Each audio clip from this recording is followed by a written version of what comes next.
Informasi lain, Saudara, usai pra-peradilan ditolak, tersangka kasus dugaan pelanggaran perlindungan konsumen terkait produk dan layanan kecantikan. Sekaligus influencer, Richard Lee kembali diperiksa Polda Metro Jaya. Setelah gugatan pra-peradilan ditolak Pengadilan Negeri Jakarta Selatan, Richard Lee berjanji akan memberikan keterangan yang sejujurnya kepada penyidik Polda Metro Jaya mengenai produk kecantikan yang dijual. Richard Lee mengaku semua produknya sudah berizin sehingga tidak membahayakan keselamatan pengguna. Polisi juga telah menerbitkan surat pencegahan dan penangkalan atau cekal kepada Richard Lee.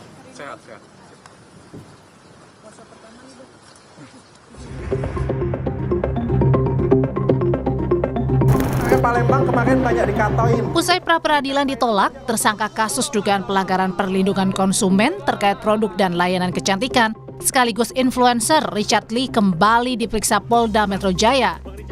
Richard Lee mengaku semua produk kecantikan yang dijual kepada konsumen sudah sesuai prosedur.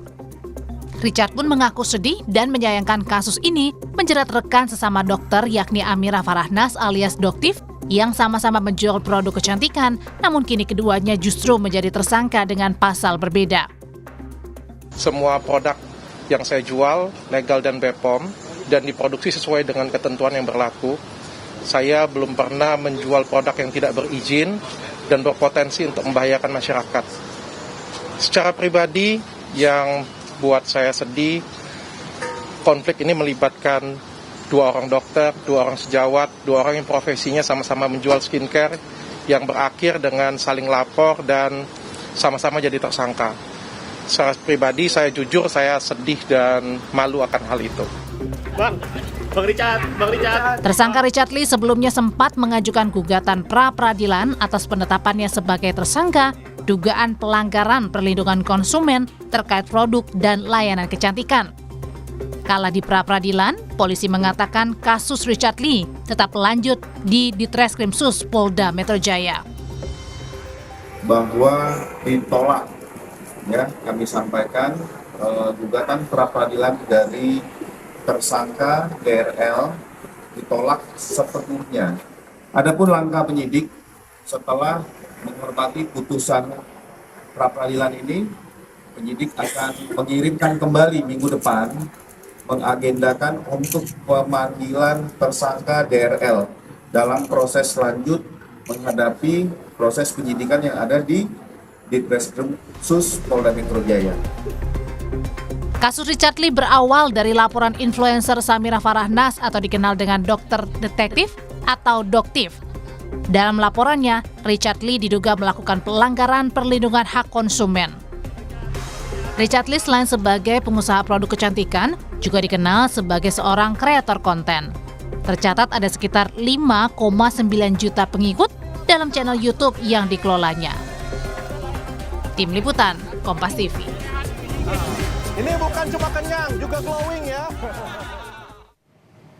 Kita tinjau proses pemeriksaan terhadap Richard Lee hari ini di Mapolda Metro Jaya lewat laporan langsung jurnalis Kompas TV Jona Hamonangan dan Feriska Immanuel. Tampaknya masih ada pemeriksaan berlangsung sampai dengan saat ini ya Jona. Sejauh mana pemeriksaan yang berlangsung?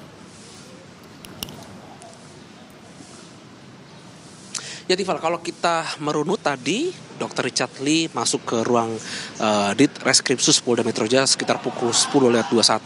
Sekarang jam saya masuki pukul 16.11, jadi kurang lebih sudah 6 jam dan masih berada di dalam. Jadi proses yang dilaksanakan adalah dalam rangka untuk pemeriksaan dan statusnya sudah sebagai tersangka, di mana penyidik tentu saja akan mendalami beberapa catatan penting, mengingat kalau kita lihat adanya dugaan, tidak hanya dugaan terkait dengan kesehatan, tapi juga adanya hak konsumen. Dan itu saja menjadi satu hal yang cukup penting untuk penyidik untuk bisa mengetahui. Seperti ketahui bahwa kasus ini sebenarnya bergulir cukup lama, di mana adanya temuan dari Doktif atau dokter detektif, di mana ditemukan adanya beberapa produk kecantikan yang dikeluarkan oleh Dr. Richard Lee ini ternyata diklaim ada bermasalah dengan izin Badan POM. Nah, inilah yang menjadi alasan mengapa keduanya bisa berseteru. Dan terkait dengan adanya hal ini, tadi sebelum masuk ke dalam, khususnya ke ruang Ditreskrimsus Polda Metro Jaya, tadi Dr. Richard Lee kepada awak media menekankan bahwa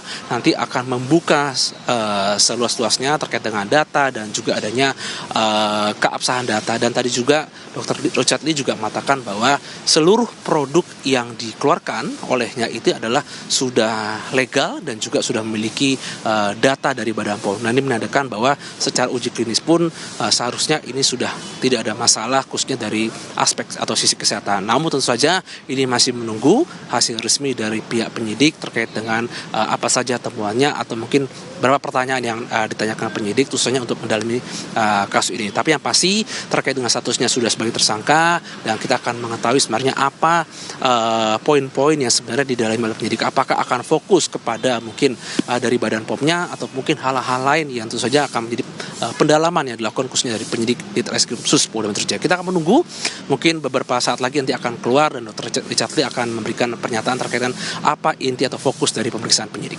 Tifal. Jona Hamonangan dan Feriska Immanuel melaporkan langsung dari Mapolda Metro Jaya. Terima kasih.